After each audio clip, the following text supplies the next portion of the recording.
Hi, I'm Barry Stevens, and welcome to theAnalysis-news. In a few moments, I'll be speaking with Hans Kristensen, and we're going to be talking about nuclear weapons, Trump's promise to resume testing nuclear weapons, and what's behind the current nuclear arms race. So don't forget the donate button and to subscribe to our channel. Thanks.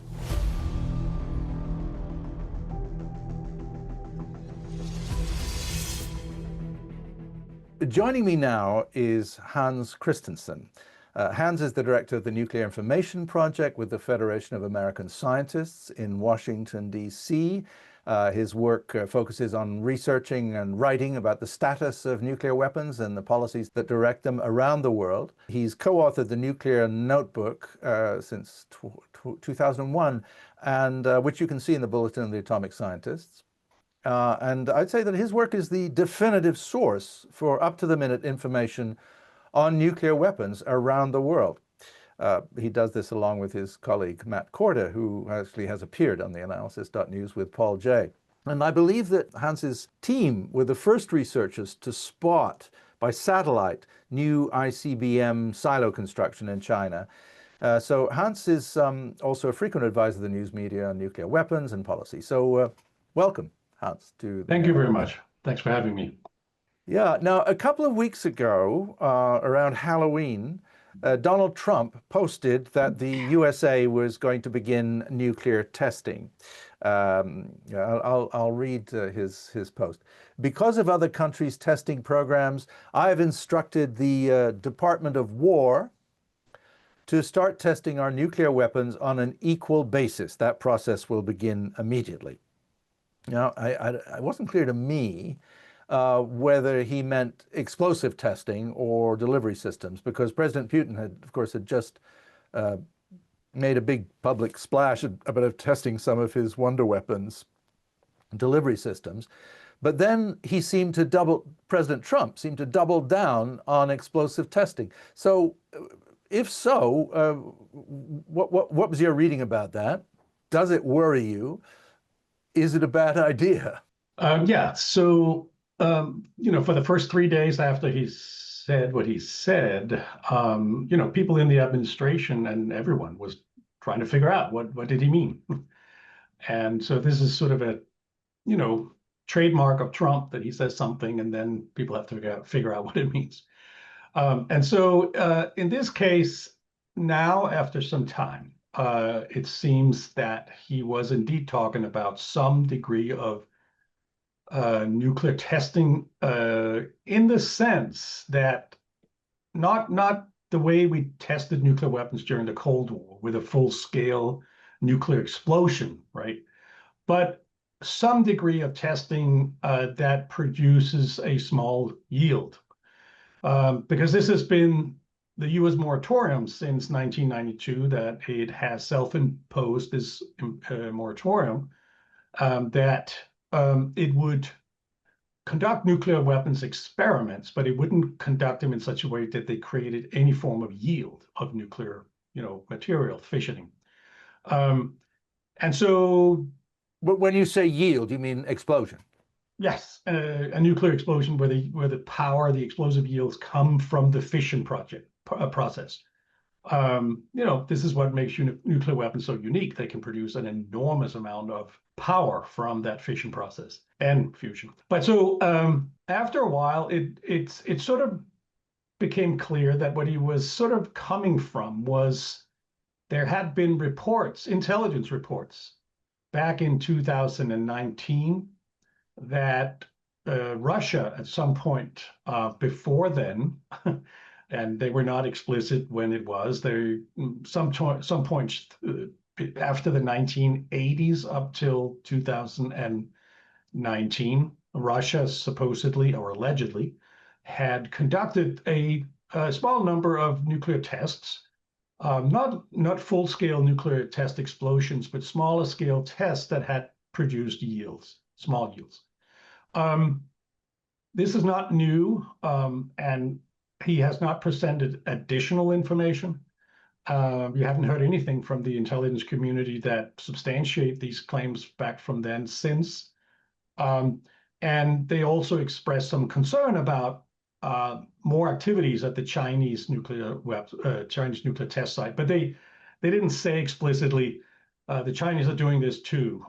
So this is where we are, and so we can imagine that what he's been given is a briefing about Russia doing this and China potentially might conduct some experiments too or something, and then he's gone out from that, because you have to remember this was a statement that was given during his trip in Asia, right before he had a summit with the Chinese leadership. And so you could imagine that he felt it was necessary to appear strong before that meeting in some shape or form. But like you said, he's doubled down on this after. So just to interrupt for a second, so Russia, is it true? I mean, you would. We don't know. We don't know because I mean, I would have thought that seismic readings and the other ways that one measures whether a test has taken place would be available outside the intelligence community. Or am I wrong about that? Are we just taking the word of the US intelligence community, or do we have evidence outside that this no, there's a public, so to speak, a global network of seismic stations that have been built since the early 90s to do this, to check nuclear tests. Are there any seismic signals coming from them? And they're very good, these networks. They can detect seismic tests down to a nuclear explosion that is, 1 kiloton, less than 1 kiloton, just below 1 kiloton. And in comparison, the nuclear bomb that destroyed Hiroshima was 15 kiloton. So just under 1 kiloton is a very small yield. So it is true that Russia did this. Well, so that we don't know. There's no seismic information that says, "Whoa, look at this! The Russians did something at Novaya Zemlya." So there's nothing that has been recorded that I'm aware of that we have seen in public.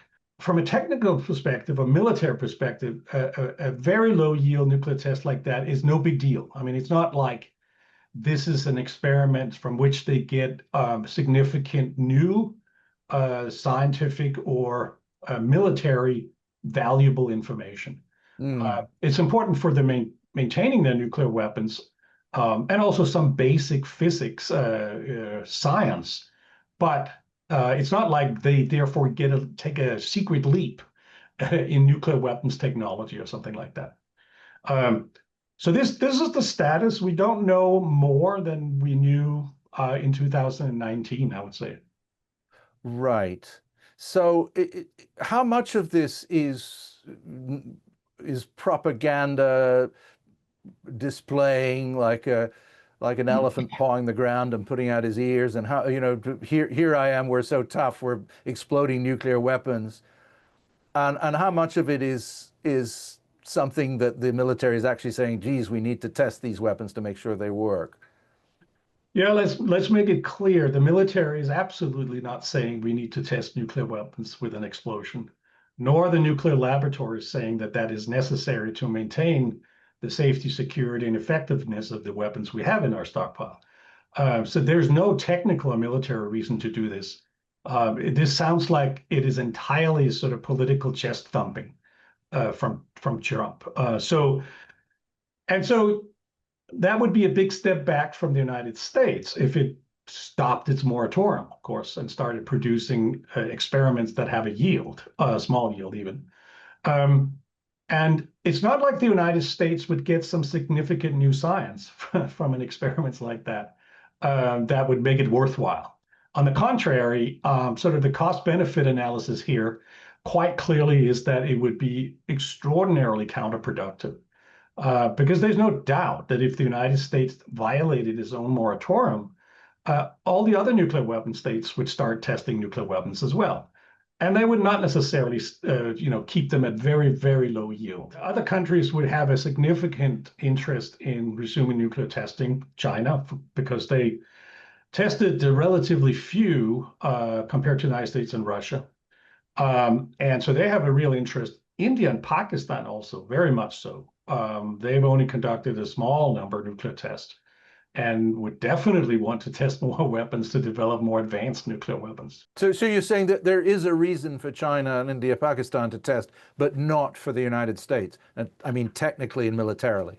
Yes, they would gain something significantly I from see. more tests. You said this was chest thumping, and well, what's the harm of a bit of chest thumping? Does it really? You think it makes the world more dangerous? Yes, it does.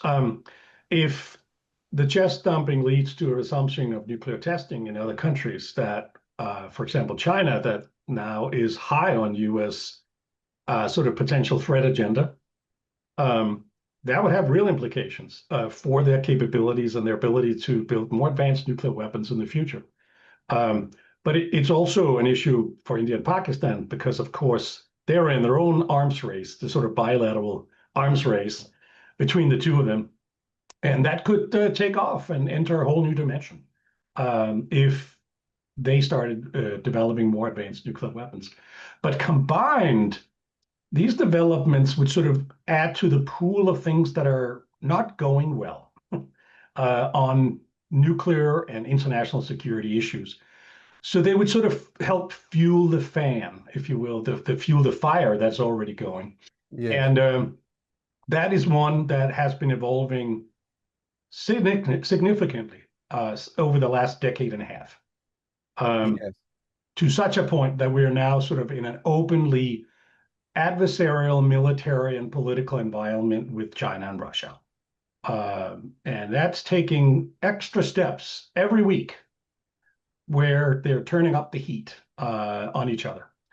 So this would be a problematic thing to throw into that pool of troublesome developments. Yes. And they're thinking, the Trump gang or the Trump advisors, their thinking is we have to display strength so that they back down. But of course, in an arms race, the opposite can happen. Yeah, well, when the other countries are, demonstrating strength, that doesn't mean that the United States says, "Ooh, we're now scared. We will back down." Why would they do it? They're large military and economic powers. They have no reason to back down whatsoever. So no, that's not how it works. It may feel good for a little while. You can go home and you can, give some interviews and say, we showed them, we're standing up to them, la di da. But the outcome of this, cost benefit wise, is, big. That's like shooting yourself in the foot, literally. There's been a film recently on Netflix called A House of Dynamite. I'm sure you're aware of it. I couldn't stand it myself, but the metaphor of a house of dynamite was interesting, and I think it actually came from Carl Sagan's metaphor of we're living in a gasoline-soaked room and are arguing over who has more matches. That I think was more or less what he said, which I always thought was quite evocative. I Yeah. think what was Oppenheimer's metaphor was two scorpions in a bottle. But at any rate, it does seem that these people don't realize the consequences of a global thermonuclear war, which seems incredible because I would have thought everybody does. But to take that risk seems extraordinary. Yeah. So see, this is You talk to these people. So what's in their mind? Why aren't they more scared of an arms race that they're initiating? they are scared of nuclear war. They're scared of nuclear weapons. That is one common theme. Uh, the problem is people react differently to that scare. Some people say because nuclear weapons are so terrible and dangerous, we really need to get rid of them fast. Other people say, you're right, they're really scary and dangerous. That's why we need to keep them as long as others have them. And so you end up in two very different camps coming out of the same fear. So with the chest thumping and the nuclear posturing that we're now seeing taking off on all fronts, the theory is that by doing that, by making yourself stronger, by standing up to the adversaries, by threatening them more, because that's what deterrence is, and strengthening deterrence is about threatening more. um, that the theory there is that then they will behave. They will not use nuclear weapons. But of course, that's the same message we gave them 10 years ago. And it didn't make them stop. It didn't make them back down. On the contrary, everything we did 10, 20 years ago fed into their perception of us being a threat to them, and so forth. So this treadmill of threatening action, reaction, we're on that, all these countries. So it's not like two scorpions in a bottle. It's more like, three large nuclear weapon states with 15,000 nuclear weapons on a small planet. Good luck with that. So that's just where we are. But this is the big dilemma of deterrence, that if you don't have a grand strategy, if all you really have is just chest thumping and deterrence and more weapons and more offensive operation, more posturing, then all you accomplish is just turning up the heat. And at some point, I think somebody will look at it and they will say, gee, this is not really giving us this outcome we were hoping for. On the contrary, things have gotten a lot more dangerous. That is how people started thinking twice about the Cold War. Because, of course, this basic mentality was the same back then. Just build some more stuff, threaten them more, then they will think twice.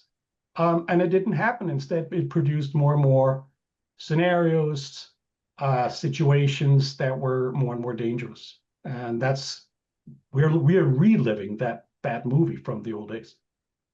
So sooner or later they'll figure out that it's not a good idea and they'll back down. However, in 1983, one of dozens of examples, the military exercise Able Archer made the Soviet leadership think that the Americans were using the military exercise as a cover for a genuine nuclear strike on them, and they were preparing to strike themselves. There are so many instances of this, as you well know. 1962, of course, in the October crisis with Cuba, came very close to a worldwide nuclear war. At any rate, can you imagine? You can imagine this happening again? These kind of very close calls, or even catastrophe. Oh yeah. There's no reason to assume they will not happen again. The situation is, every time you make your military or nuclear posture more aggressive, more quick reaction, more in your face, you make it harder to manage those situations if they happen, because timelines for reaction are shortened. Threat perceptions are overblown. Worst case scenario assumptions are, there all the time.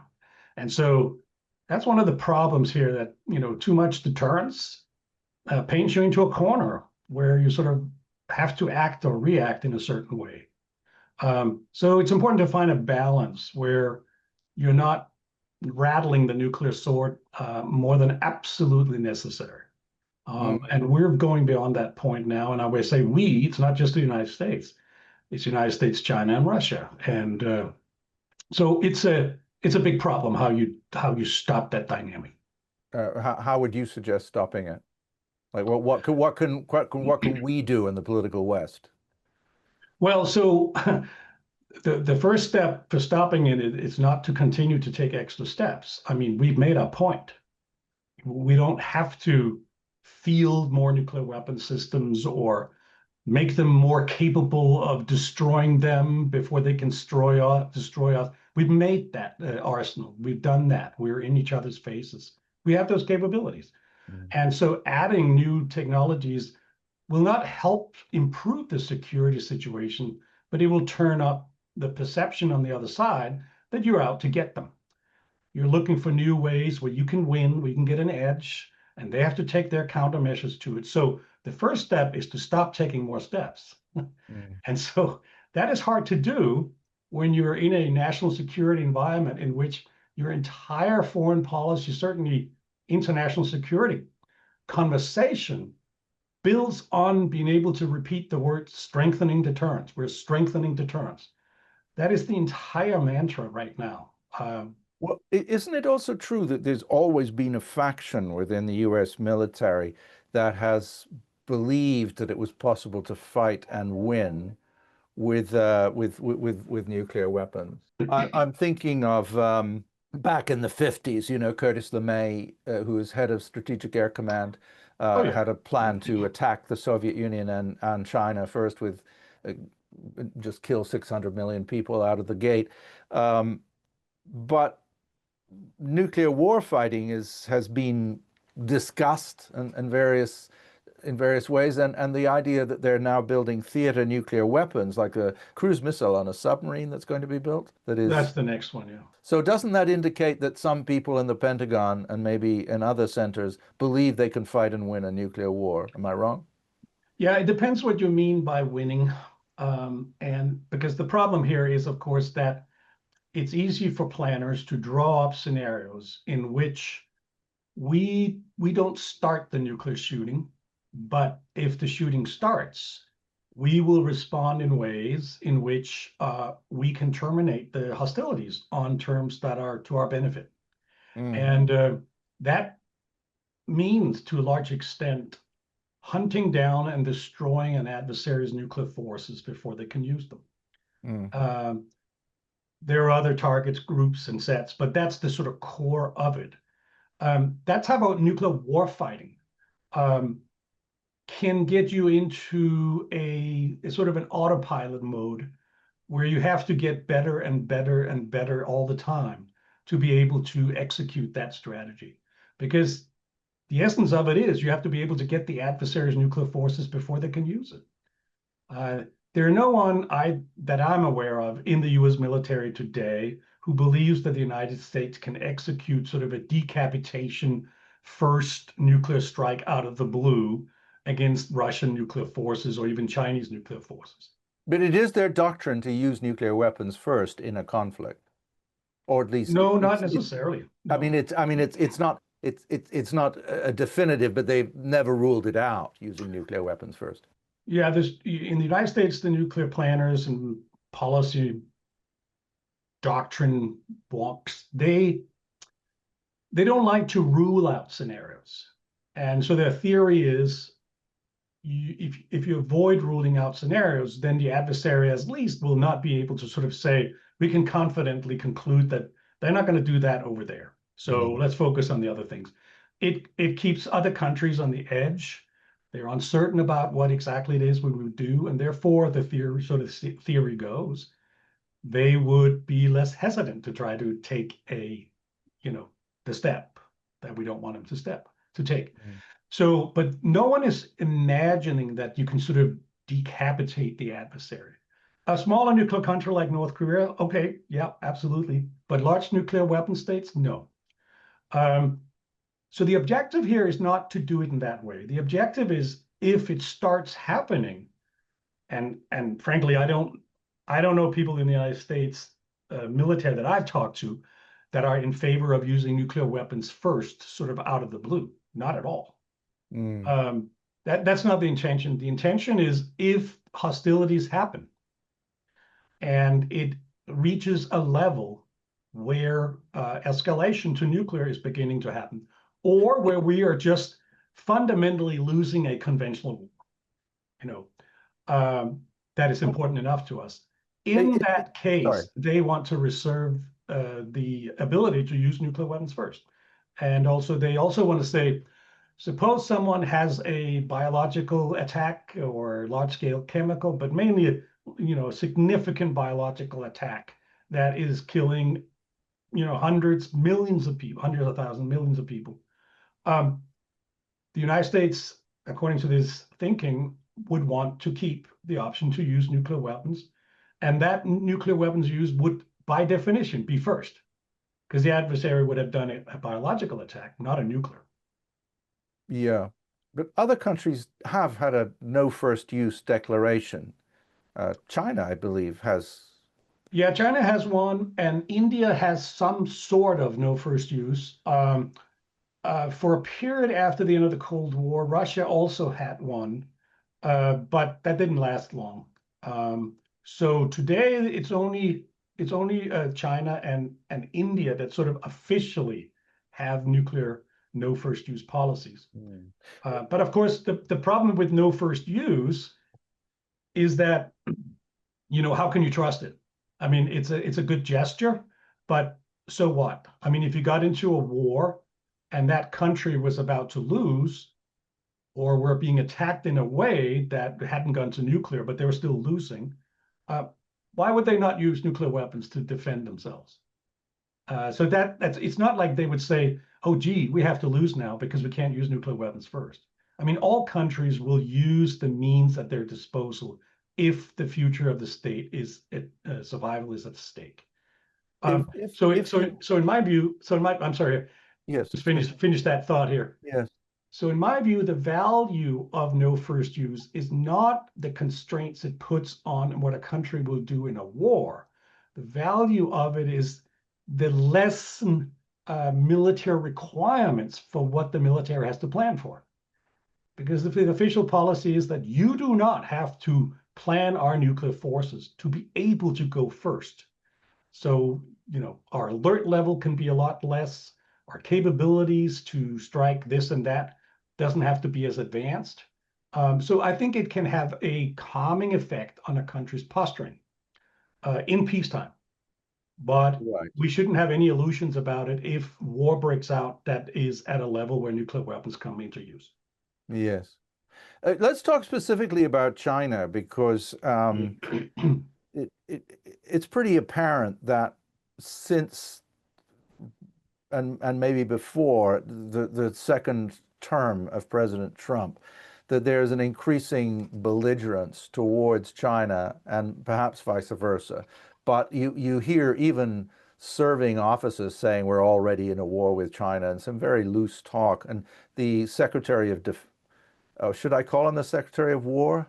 No, But he's still the Secretary of Defense. yes, but that he's said some very belligerent things, and there are people in the Pentagon, um, the I think Elbridge Colby, the Deputy Secretary for Policy, a number of people have talked about. Well, Steve Bannon said our goal is the destruction of the Communist Party of China, and of course it's the U.S. Navy that drives up and down the east coast of China, not the other way around. So.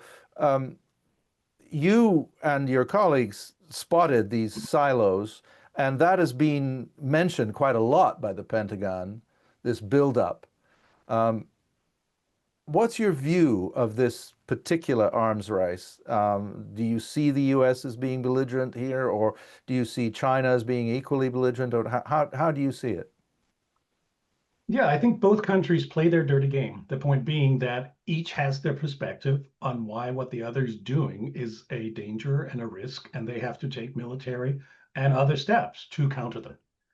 And so out of that mindset comes, the need for new force structures, the need for new operations, then, what have you. Um, China today is not the China that was 30 years ago by any stretch of the imagination. Okay, listen, we're going to be back in a moment with part two with Hans Kristensen. So watch for that. And thank you very much.